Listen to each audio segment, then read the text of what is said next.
O poder da natureza de criar universos.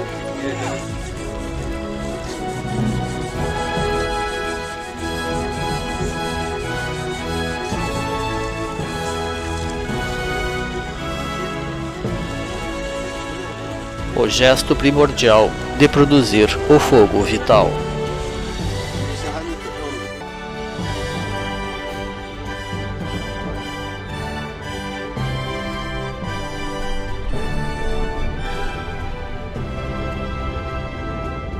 A capacidade humana de superar os limites da matéria.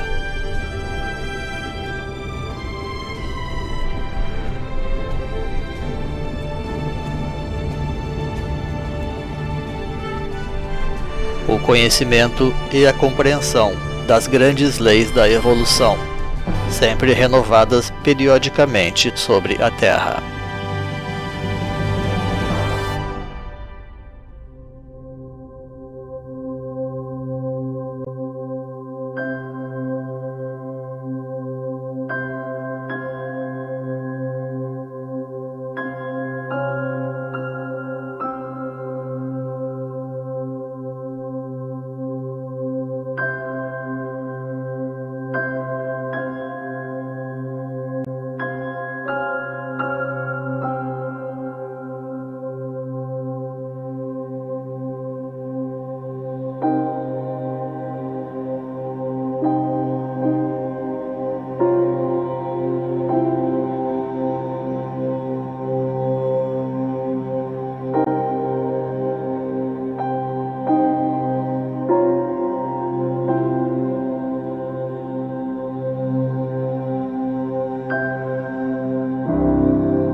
Embora as profecias de fogo sejam de longe as mais difundidas para os nossos tempos,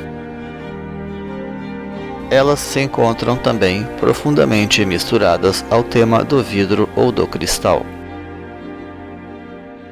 especialmente nas profecias bíblicas,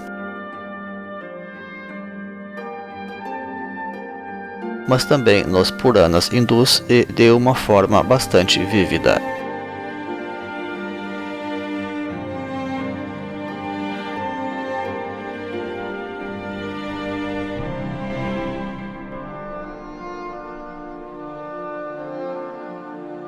Ao longo desta série, temos tratado do fogo profético, especialmente em relação aos supervulcões que abrem a noite de Brahma, da qual voltamos a nos aproximar nos tempos atuais. Estes vulcões teriam a tarefa de atenuar o aquecimento produzido ao longo do dia de Brahma, sobretudo no seu final sob as trevas do Kali Yuga.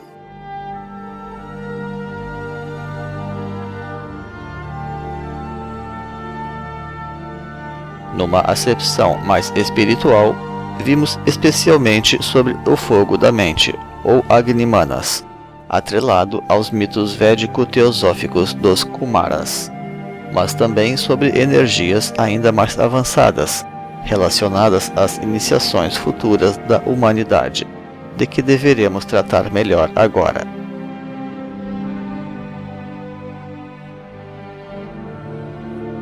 As profecias cuidam naturalmente de ambas as questões, o fogo material e o fogo espiritual. Vamos observar então estas duas vertentes da energia ígnea e ir além através do elemento da síntese, o cristal.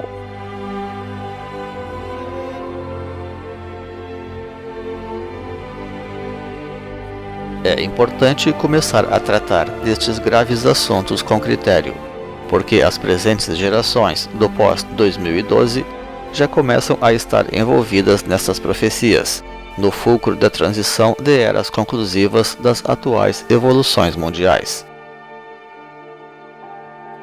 De modo que as pessoas necessitam estar preparadas para as grandes provações que virão, a fim de que possam então estas situações ser aproveitadas em prol do crescimento e da evolução da humanidade, como cabe.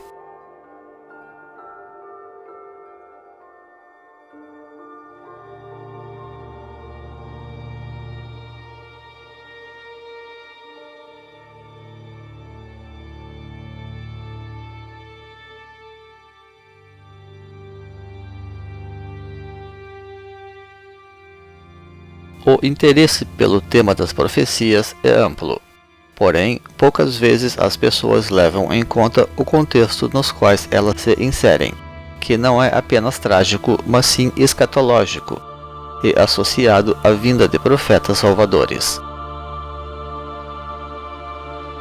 O aspecto sensacionalista, midiático e deturpador acaba assim abafando a sua verdadeira essência, através do oportunismo, do ridículo e da detratação.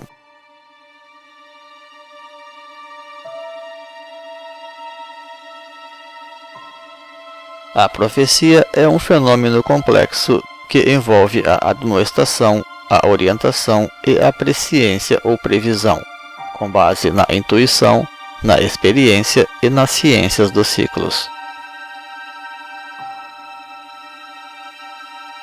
As profecias clássicas visam preparar a transição dos grandes ciclos da humanidade, que podem ser as eras astrológicas de 2000 anos, as eras solares de 5.000 anos e até as eras cósmicas de 12.000 anos, entre outros.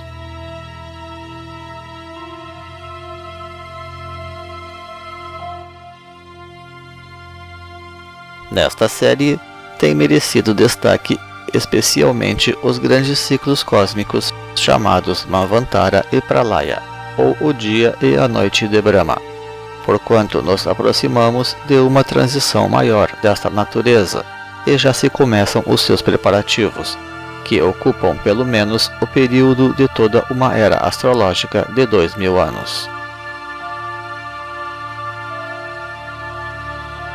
De fato, o trato destes ciclos em termos de dia e noite de Brahma poderia permitir valorizar as etapas crepusculares do ano cósmico.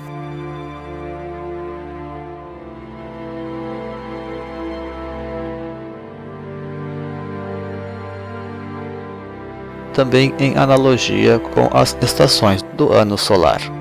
Deste modo, as transições do ano, ou primavera e outono, ocuparão períodos tão extensos quanto os ápices solares positivo do verão e negativo do inverno.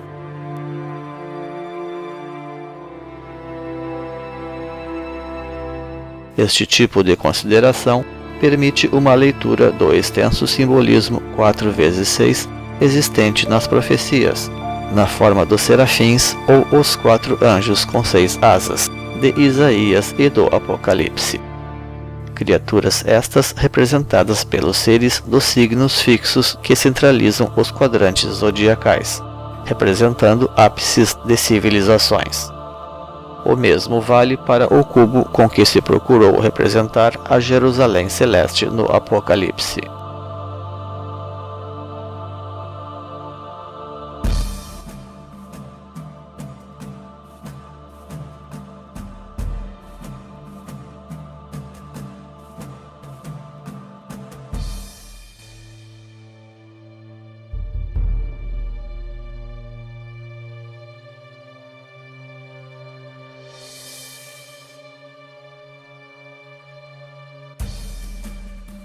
Desde o Antigo Egito, o tema profético do Mar de Fogo é familiar da humanidade. O Livro dos Mortos já mostrava com ênfase esta possibilidade no destino humano. Os persas apenas teriam recompilado esta informação, ou renovado as fontes, transmitindo-a para os hebreus em especial, pelos quais chegaria depois aos cristãos e aos muçulmanos.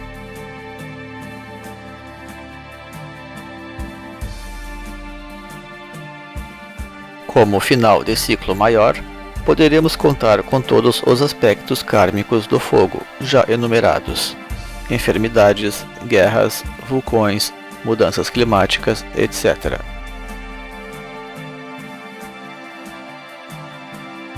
Gaia, nossa Terra, também poderá reagir, com mais fogo e depois gelo, para os humanos aprenderem a voltar a respeitar o seu planeta. Suas forças subterrâneas poderão ser colocadas em atividade uma vez mais, e um grande vulcão novamente fará o serviço de começar a colocar ordem na casa. Os cientistas estimam que, ainda neste século, deverá ocorrer a irrupção de um supervulcão, provavelmente Yellowstone, com todas as suas consequências catastróficas imprevisíveis.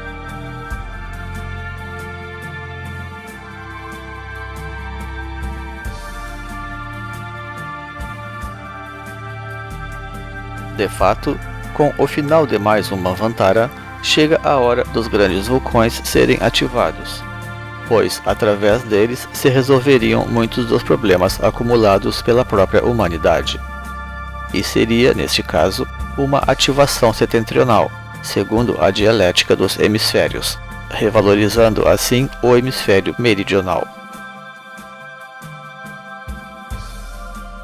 Segundo as profecias nahwas, o quinto mundo terminará com terremotos, fenômenos que costumam estar acompanhados por vulcões.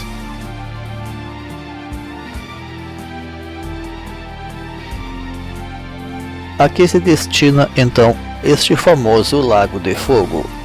Muita gente se pergunta sobre o destino da alma no inferno. Certas crenças sobre a imortalidade da alma julgam que as almas são imortais e que também sairão algum dia redimidas do próprio inferno. E é São João quem nos esclarece esta instigante questão, através da figura da segunda morte reiteradamente citada no seu Apocalipse. Quer dizer, todos aqueles que caírem no inferno perderão as suas almas para sempre, e com isto a própria consciência, inclusive eventuais resíduos sobreviventes através de obsessões. Não obstante, a provação da ardência na terra é análoga à iniciação do fogo. As profecias afirmam que os eleitos de Deus sairão ilesos dessas provas, tal como afirmou o profeta Zacarias a respeito daquela terça parte de sobreviventes que souberem apelar nesta hora para as forças superiores.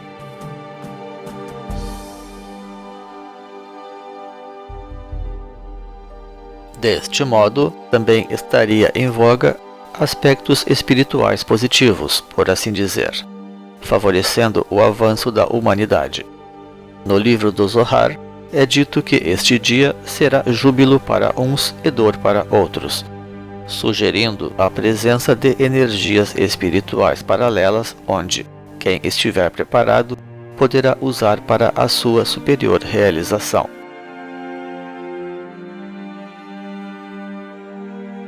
De fato, no esoterismo, temos a noção do Mar de Fogo, em relação ao plano búdico cósmico, que é a sede atual de Sanat Kumara.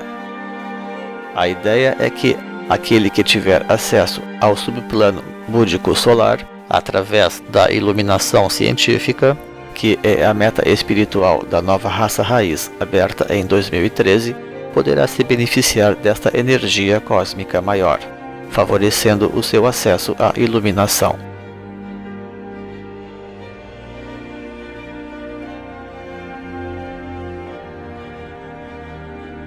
O Mar de Fogo representa o quarto estágio da energia, que é o plasma. uma energia espiritual que a humanidade ainda não conheceu em termos sociais, pois somente as hierarquias a têm por ora experimentado. Atualmente classificado como o quarto estado da matéria ao lado do fogo, constituindo uma energia que vem revolucionando a moderna tecnologia, o plasma físico simboliza e é análogo ao plasma espiritual do plano búdico, associado à verdadeira iluminação.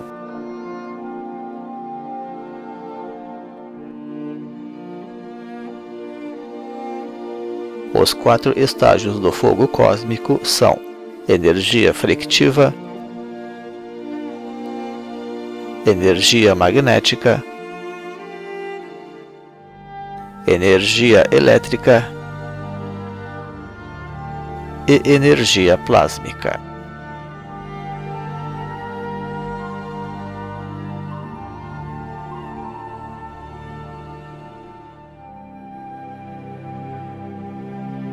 Mitos de deuses e heróis como Vulcano, Agni, Thor e Zeus velam o trato com esses fogos, através do martelo, da carruagem, da bigorna e do raio.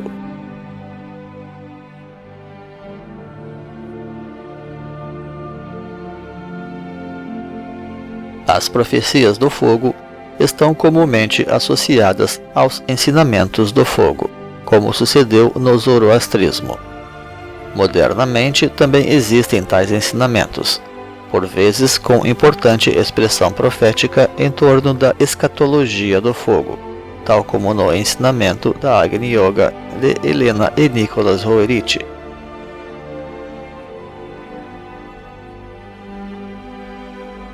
Onde o aspecto trevoso do fogo é atribuído especialmente ao veneno da irritação psíquica, enquanto que o aspecto luminoso estaria associado ao fogo do coração, o qual representa, com efeito, o chakra a ser desenvolvido na nova era ou pela nova raça raiz, aberta oficialmente na data profética de 2012.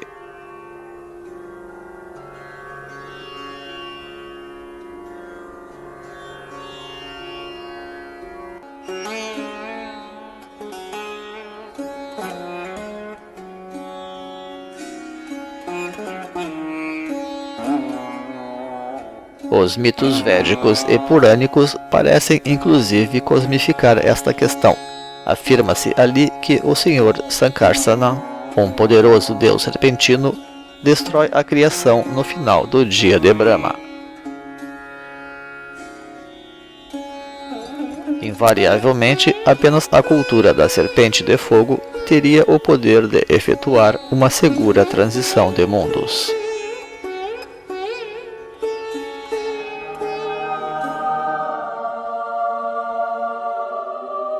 Mas é o próprio cristianismo, esta religião tão pouco compreendida pelos místicos atuais, que fala mais de perto ao Ocidente.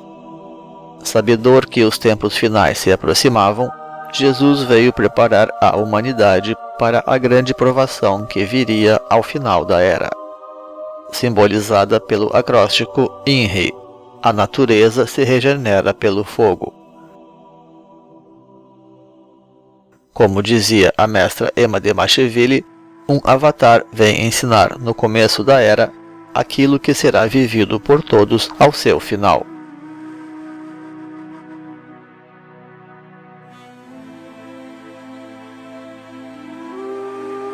Muito embora os profetas da tradição bíblica invistam fortemente contra a idolatria, é inegável que eles cultivaram a magia dos elementos, que abundam nos relatos dos seus feitos e, mais ainda, nas suas grandes profecias.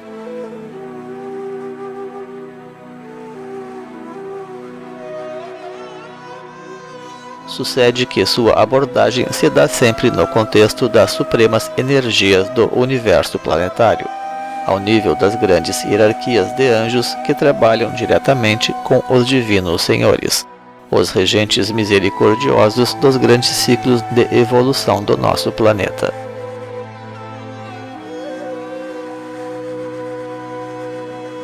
Deste modo, os profetas também podem ser considerados como verdadeiros xamãs cósmicos, trabalhando na pureza dos elementos.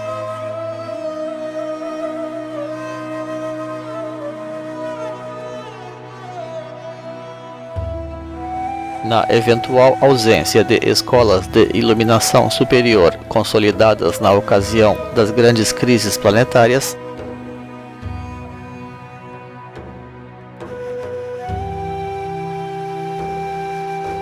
a humanidade deverá ainda incitar uma nova busca pelo Santo Graal, realizando esforços especiais para reencontrar o caminho dourado, a senda do fogo trino criativo de Manas Buddhi Atma, a fim de alcançar a redenção perfeita através da ascensão completa de Kundalini.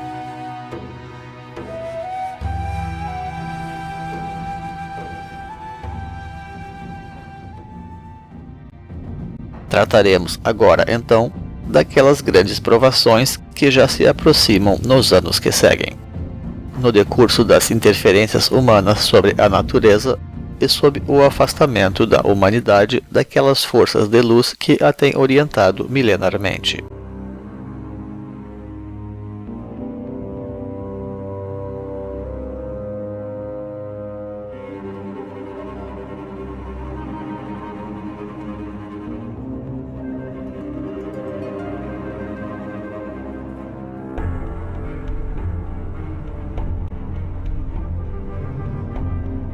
Inferno.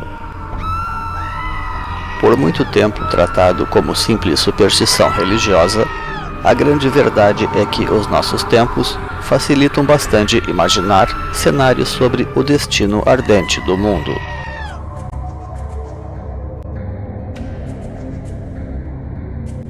É, aliás, curiosa a forma como aqueles que tanto desprezaram a ideia de um inferno metafísico tem se esforçado para criar um inferno científico.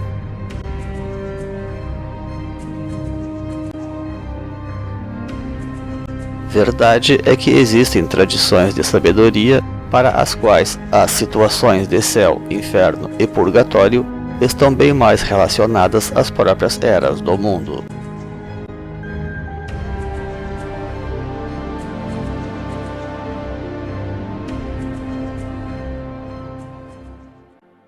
Hoje em dia, muitos cientistas têm se esforçado também para investigar a crise ambiental, mas a realidade é que se conhece muito pouco da natureza para saber realmente como avaliar o impacto da poluição humana sobre o meio ambiente, razão pela qual a ciência está sempre sendo surpreendida com fatos novos.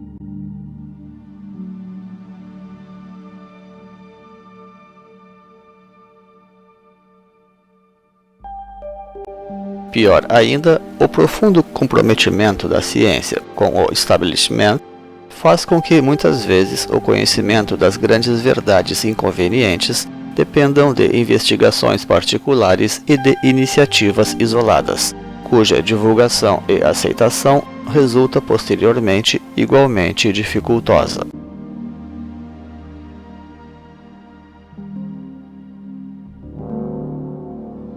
Um desses fatos que vem surpreendendo diz respeito à velocidade da destruição da criosfera, as estruturas geladas do planeta, uma vez que os oceanos absorvem a maior parte do CO2 produzido pelo ser humano, aliviando por um lado o calor atmosférico, mas impactando em contraparte sobre as geleiras e o permafrost.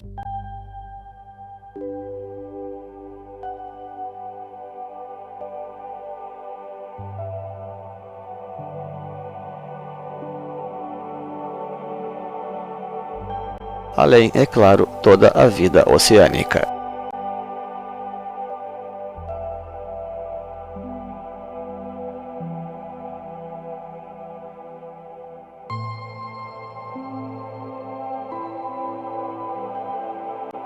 Neste ritmo, as calotas polares se derreterão muito antes do que se poderia estimar, e cada vez mais conviveremos com o seu colapso dramático.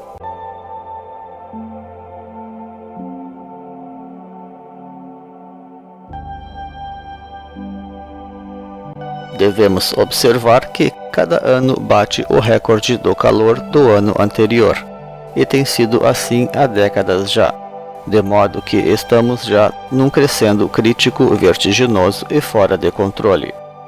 Este fato está ligado, pois, a duas coisas. 1. O conceito de crescimento econômico, que demanda progressivos investimentos em atividades poluentes, e 2. O impacto atmosférico da poluição gerada recém nas décadas anteriores, e não ainda o atual.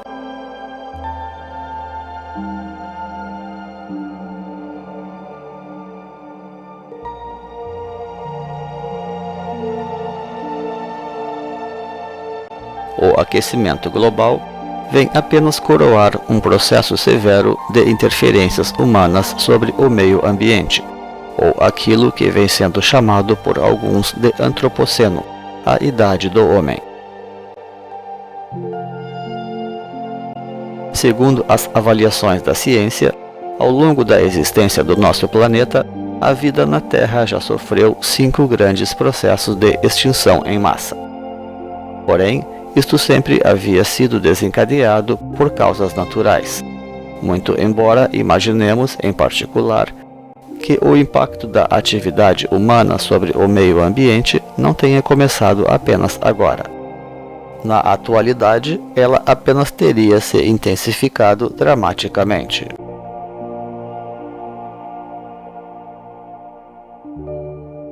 De modo que, atualmente, o próprio ser humano está começando a desencadear claramente a 6ª grande extinção em massa da vida na Terra. Na verdade, nós até já estamos vivendo esta extinção em massa, uma vez que a cada dia, nada menos que cerca de 350 espécies deixam de existir no planeta em função das atividades humanas.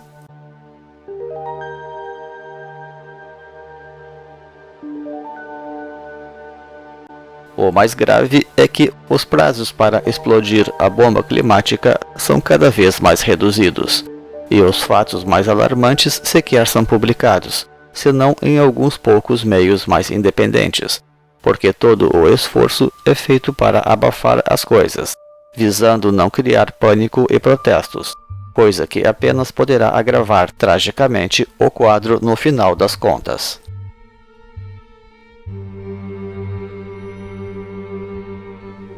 Devemos notar que, mesmo no tocante aos gravíssimos desastres nucleares, os seus responsáveis sempre buscam ocultar os fatos, independente do regime político ou da condição econômica do país. A imensa mortandade de peixes que se verifica atualmente no Oceano Pacífico pode ser devido à poluição radioativa da usina nuclear de Fukushima, que segue fora de controle.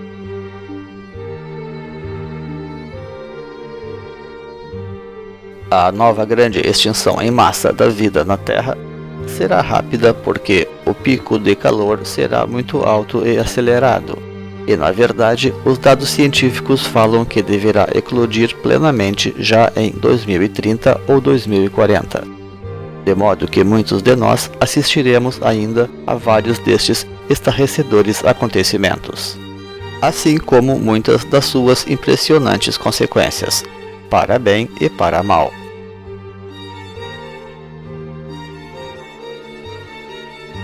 Expliquemos, porém, como tudo isto funciona.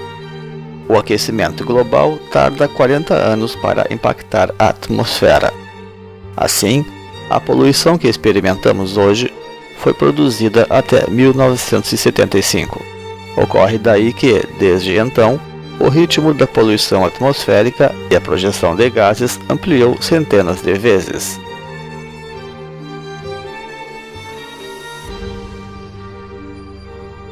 Então, dentro de apenas uns 15 ou 20 anos, isto estará impactando a atmosfera de tal forma e com um calor tão elevado que a própria vegetação sequer terá tempo para se adaptar e perecerá.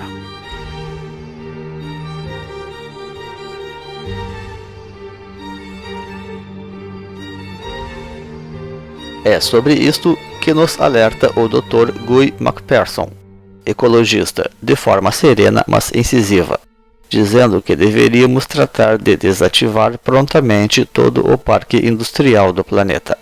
Obviamente, muita gente discorda dele, mas segundo diz, seriam aquelas pessoas que desejam apenas colocar panos quentes sobre os fatos, por interesses políticos e econômicos.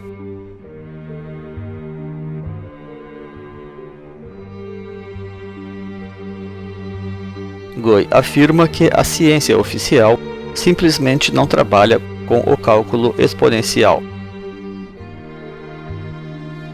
inerente ao próprio progresso da atividade humana, e necessário, portanto, de ser empregado em função da velocidade crescente da poluição e da devastação, retratado nas metas crescentes de crescimento econômico globalizados.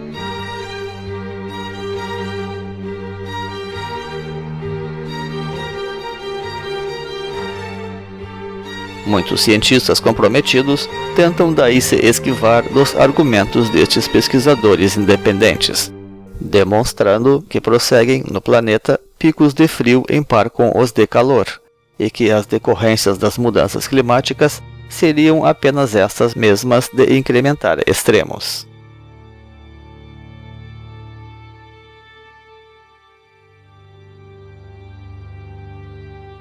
Mas, na verdade, esta pode ser apenas mais uma especulação conveniente, em torno de fatos que também podem ser apenas sintomáticos e transitórios, condicionados àquelas mesmas estruturas climáticas pendentes por décadas na atmosfera da Terra, mas cujos dias estariam sabidamente contados, porque as condições atuais do planeta já não as sustentam mais.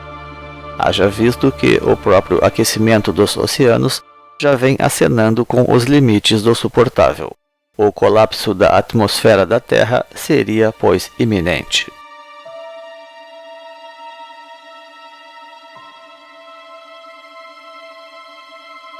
É até possível que Macpherson possa exagerar alguns pontos, ou que a própria natureza siga demonstrando a sua surpreendente capacidade de resiliência e adaptação por mais algum tempo. Mas, como sabemos que as previsões da ciência têm sempre ficado aquém dos fatos, convém prestar bastante atenção às palavras destes investigadores independentes, que se valem de métodos mais realistas, e tomar as medidas cautelares devidas, coisa que muita gente que se diz cética certamente tampouco estaria deixando de fazer discretamente.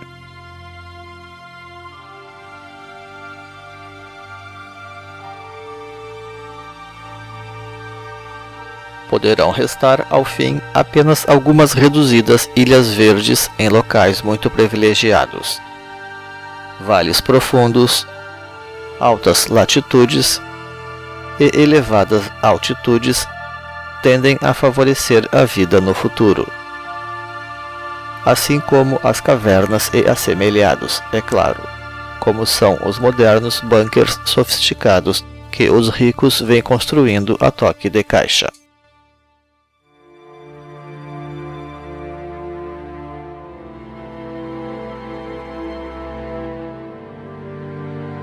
Pela mesma razão, estimamos que onde há gelo e neve hoje, pode ser que volte a ser mais verde por estar menos sujeito ao calor. De todo modo, devemos imaginar que se está estimando uma subida de temperatura de vários graus centígrados, suficiente para matar toda a vegetação, sobretudo quando não há tempo para a aclimatação.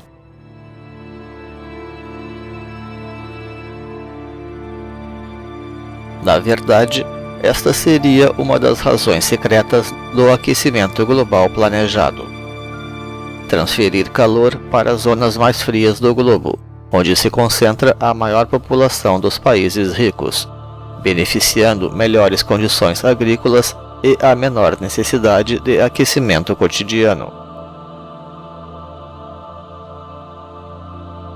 Enquanto se debilita a riqueza natural e a sobrevida das populações equatoriais e tropicais. A isto se poderia chamar, pois, de maquiavelismo climático.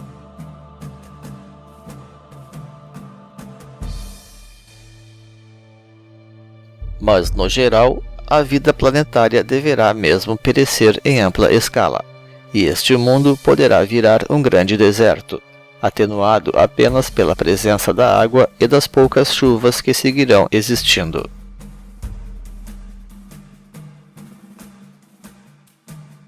Porém, é difícil conhecer com exatidão tudo o que possa acontecer, até porque não se pode descartar alguma intervenção especial de Gaia neste meio curso ou mesmo após.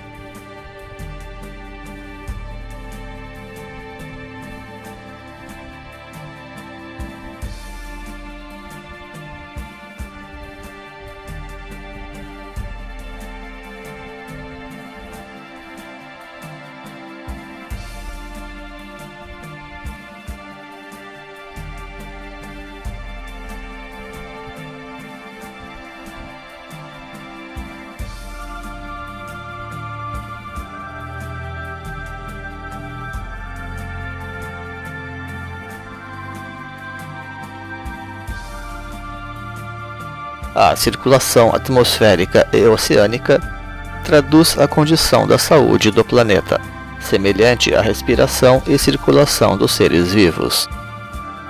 Caso estes sistemas colapsem, poderá produzir um alerta no núcleo do sistema planetário, despertando e estimulando aquelas atividades mais remotas e internas, como são as forças vulcânicas e tectônicas, que sempre regularam o clima e a própria vida na Terra, a fim de colocar a superfície do planeta em estado de hibernação para que ela possa se recuperar através de uma nova era glacial.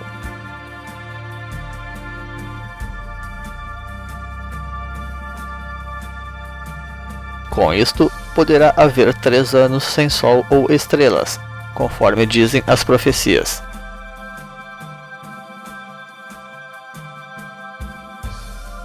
Tal coisa poderá produzir outra forma de extinção da vida, e muitos perecerão pela falta de alimentos e adoecerão pela ingestão contínua de alimentos estocados.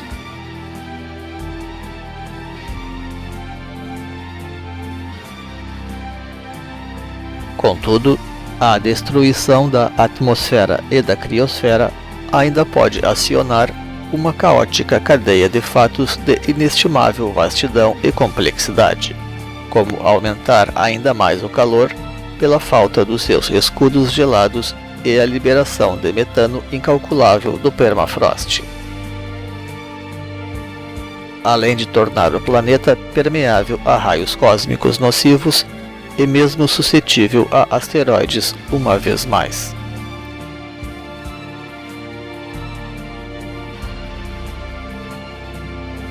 Em função dessas graves urgências, nós também passamos a adotar a expressão evacuação planetária, mas não através de supostas naves físicas ilusórias, e sim mediante corpos de luz que carreguem a verdadeira essência humana.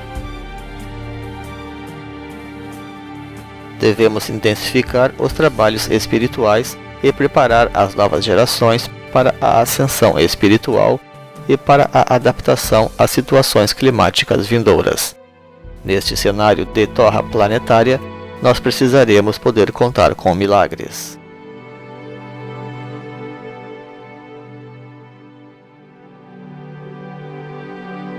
Se bem que milagres podem virar coisas bem tangíveis, se formos capazes de explorar com habilidade todos os potenciais humanos ocultos, desde o começo através da educação.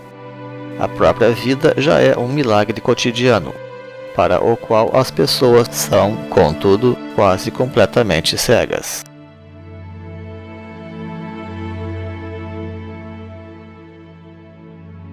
O primeiro milagre que devemos buscar é simplesmente conseguir unir as nossas capacidades, num todo capaz de mostrar a novidade de tudo o que já temos a oferecer para o mundo. E certamente contar que a genética cósmica, a educação e a iniciação possam fazer a diferença para as gerações que estão chegando ao planeta na atualidade.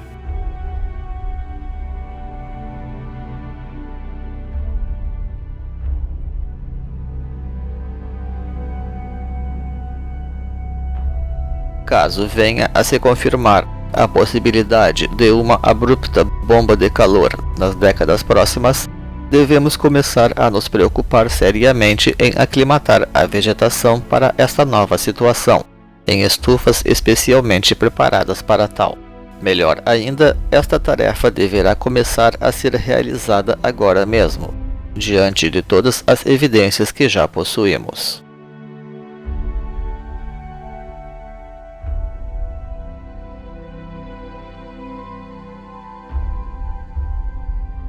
Então, o inferno será mesmo terreno, em primeiro lugar, reunindo muitos dos atributos humanos conhecidos, para bem e para mal, sucedendo ademais uma grande radicalização de comportamentos nas duas direções.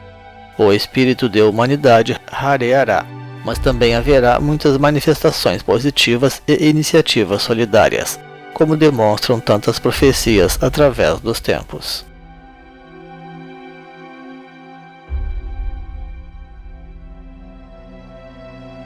Os ricos farão grandes investimentos em infraestrutura privada, para garantir a sua segurança pessoal, reunindo estoques imensos de alimentos nos seus bunkers secretos.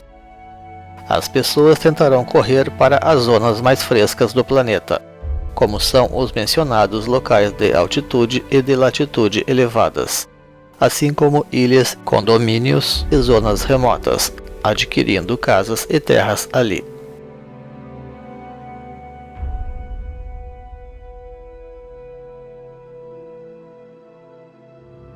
A divisão entre pobres e ricos se intensificará, e nos países oprimidos se transformará as favelas em guetos murados.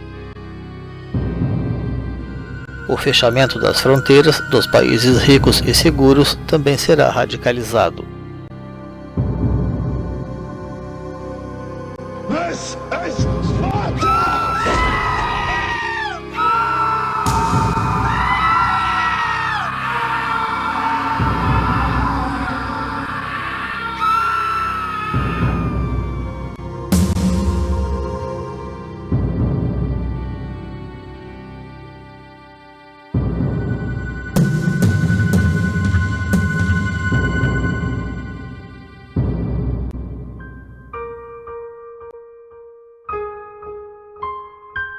Aos mais pobres, restará a oportunidade de se reorganizarem em sociedades mais solidárias, inclusive através da deserção.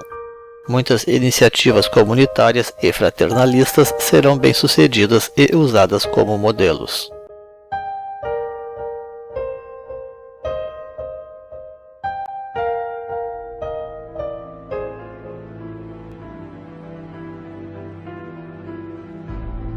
Não obstante, mesmo que a crise planetária resultante venha a ser excepcionalmente severa, é possível que o número de sobreviventes seja razoavelmente alto. As profecias falam aparentemente de 1/3 das almas. Em função de dois fatores. 1. As excelentes condições de estabilidade ambiental a que o planeta havia alcançado até então, e 2. O próprio número elevadíssimo de indivíduos que a humanidade tem produzido, e que na ocasião da grande crise poderá estar beirando a casa dos 10 bilhões de pessoas.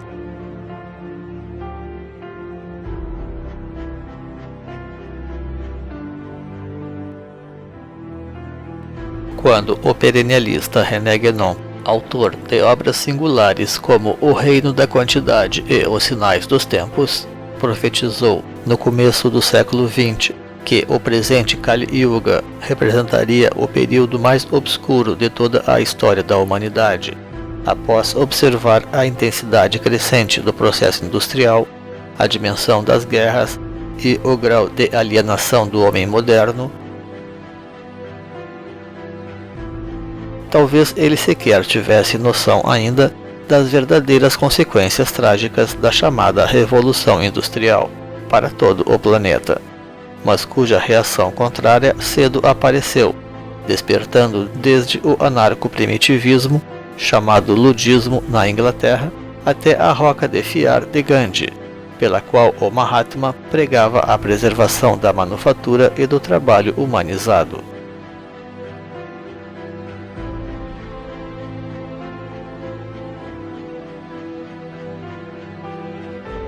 Os mestres sempre se esforçaram por desviar a humanidade deste dramático final, direcionando os olhares humanos para o alto e para a natureza. E assim foi por muitos milhares de anos, tecendo a longa história das migrações humanas sobre a Terra e de interferências superiores na cultura humana, graças aos quais os homens puderam sempre evoluir com segurança. Contudo, em algum momento o encontro com o destino próprio deveria acontecer. O homem haveria de conhecer as facetas mais graves da sua liberdade e colher sozinho os frutos das suas escolhas. Ainda assim, lá estará a mão dos mestres para orientar a todos aqueles que desejarem realmente se superar nesta hora fatídica. Para aqueles que forem capazes de enxergá-los no mundo físico ou no plano espiritual.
O tema do fogo se justifica amplamente, assim, pelo próprio final do Manvantara, contando entre suas causas a febril atividade humana sobre o planeta.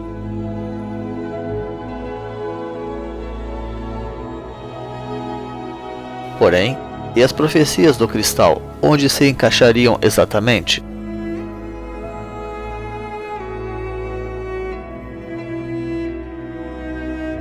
O fogo e o cristal interagem numa hierarquia de energias cósmicas próximas, semelhantes aos querubins e os serafins.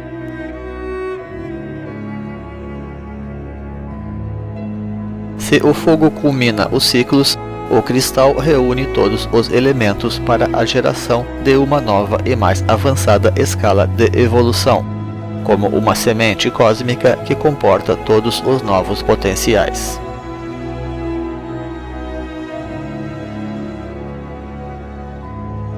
O cristal, que tem sido chamado de luz condensada, representa a síntese, algo como a cor branca que reúne todas as cores.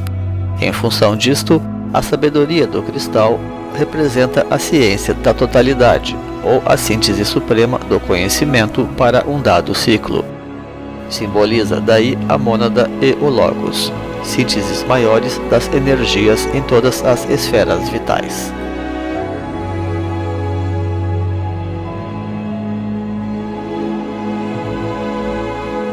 Sua energia está, pois, associada à quintessência e, em termos calendáricos, aos fractais de tempo que fazem a transição dos ciclos.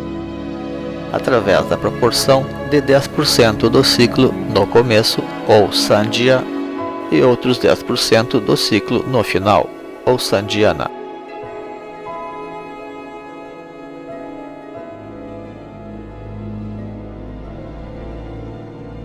Na tradição, existe então a ideia de denominar de idade do diamante as transições maiores dos ciclos, mas não tanto os seus subciclos.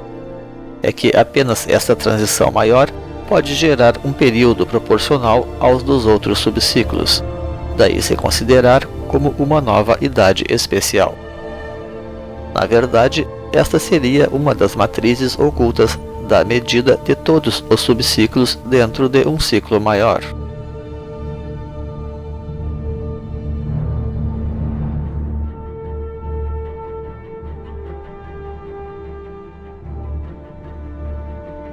Contudo, a atual aproximação da quinta ronda se soma a este tipo de energia de transição, que já é amplamente de quintessência, pela coordenação superior dos 4 elementos da natureza que estruturam os ciclos e a própria condição humana. A ronda futura será, neste aspecto, ela mesma uma grande transição cósmica, no rumo da total libertação do planeta de suas antigas mazelas kármicas.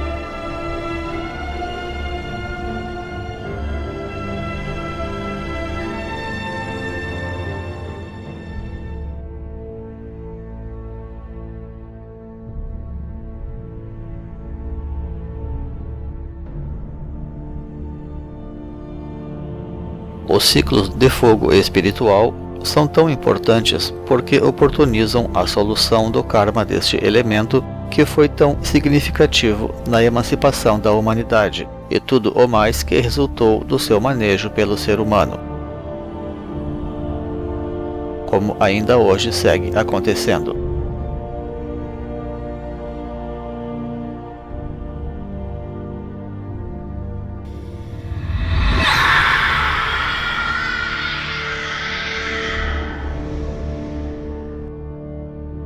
O mal não se elimina apenas naturalmente, porque suas raízes não estão somente nos planos materiais. Os planos sutis densos abrigam camadas bastante pesadas de energias negativas. Por isto, devemos voltar a observar a presença atávica daquelas forças absolutamente desumanas que remontam à própria formação da espécie humana, constituindo o seu guardião do umbral.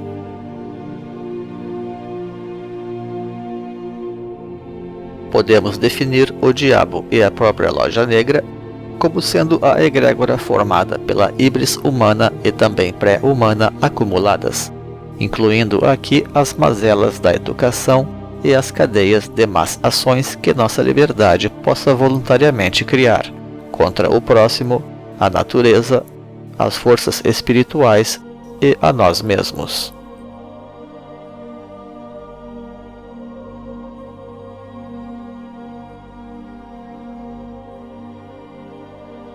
O conluio entre as forças temporais e espirituais negativas segue ativo na humanidade, bastando para isso haver esta oportunidade. Uma das formas de combater este grave problema é criando novas estruturas sociais, debilitando assim automaticamente aquelas outras que sustentam a opressão.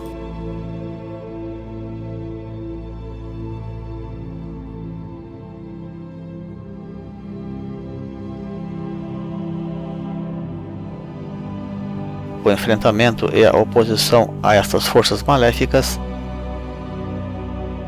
sempre dentro dos limites da lei maior para não se ultrapassar este mesmo umbral, também faz parte da forja da evolução superior no planeta.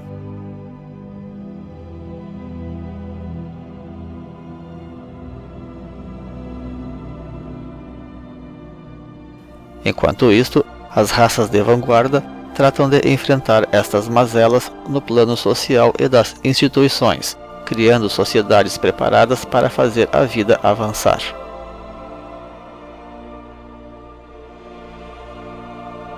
A coordenação deste enfrentamento em todos os níveis tem sido sempre uma das grandes tarefas dos mestres de sabedoria, porque mesmo os iniciados comuns podem cair em muitas armadilhas neste caminho.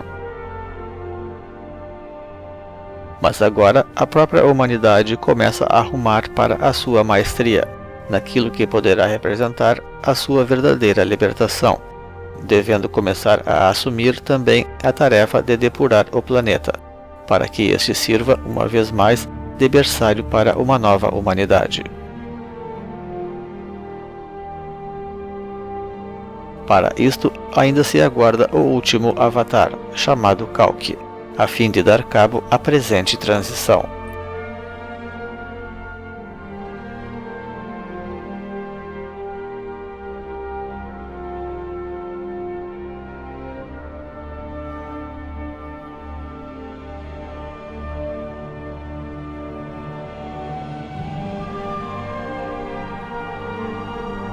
Os 3 ciclos que agora recomeçam conjuntamente, Era Zodiacal, Era Solar e Ronda Planetária, indicam um realinhamento entre os reinos conscientes do planeta. Graças a este triplo alinhamento final entre a divindade, a hierarquia e a humanidade, a própria morte e o Hades, ou inferno, se autodevorarão no Lago de Fogo, segundo o Apocalipse de São João 2,14, prometendo uma redenção eterna ou pelos séculos dos séculos, expressão que se repete através deste Apocalipse e que poderia remeter ao século de séculos do Pralaya, referente à nova ronda mundial.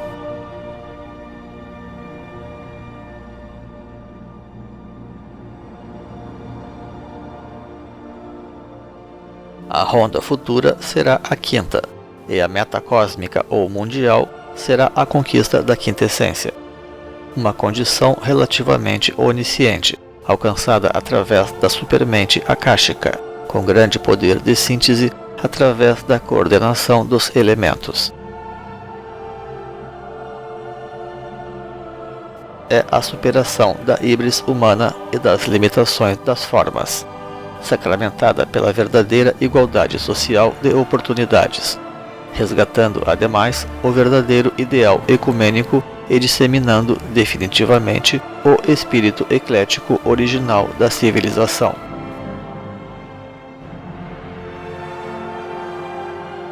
E graças a este espírito de superior sabedoria, a iluminação poderá finalmente atingir as próprias massas humanas, como dádiva especial da futura ronda de evolução.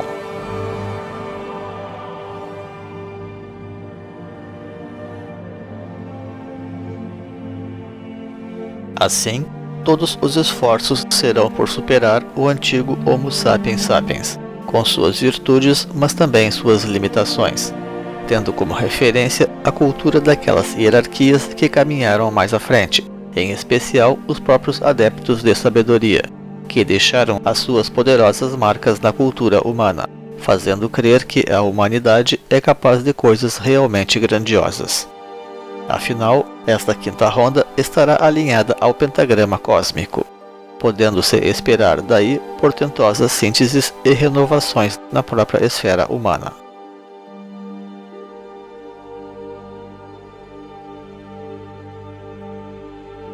Uma nova página da evolução espiritual se anuncia ali.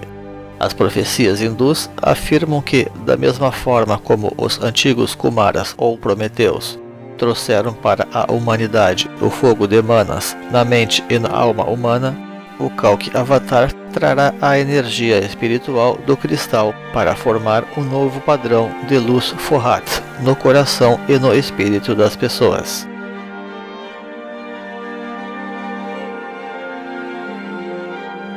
É o mesmo vítreo ou vitríolo alquímico que cerca as hierofanias bíblicas, presente também no nome do Vajrayana budista como caminho adamantino.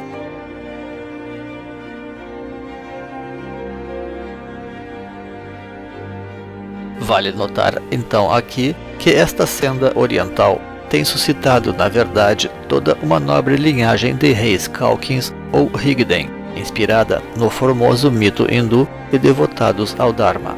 O cetro ou Vajra denota com efeito esta síntese entre o temporal e o espiritual, que move o nobre espírito de Shambhala, de onde dizem as profecias que o Kalki Avatar virá.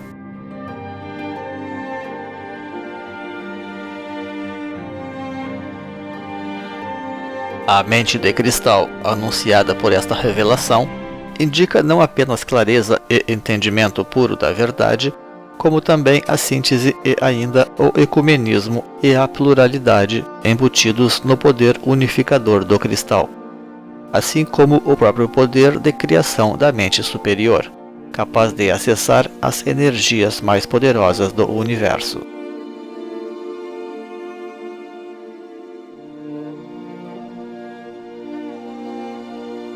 Porém, para alcançar tudo isto coletivamente, a humanidade deverá antes atravessar uma provação a qual ela jamais teve ainda que se sujeitar, e deverá conhecer, então, a grande prova da sua própria superação, a fim de conquistar um verdadeiro coração, alcançando o fogo criador glorificante, sem sucumbir ao fogo da destruição.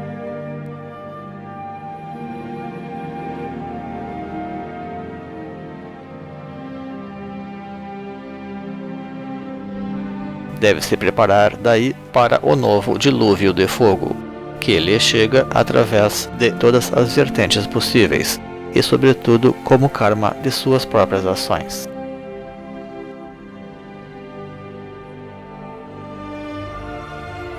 E na verdade, todos estes sinais já começam a se manifestar no planeta.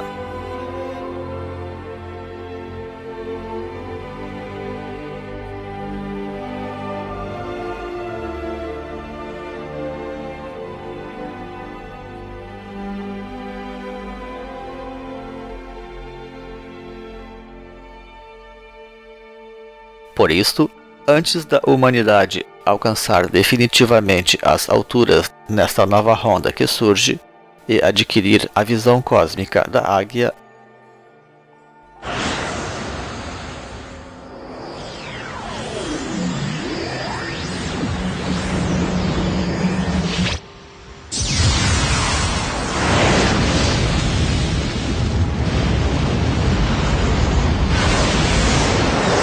ela deverá assumir plenamente a transformadora sina da Fênix.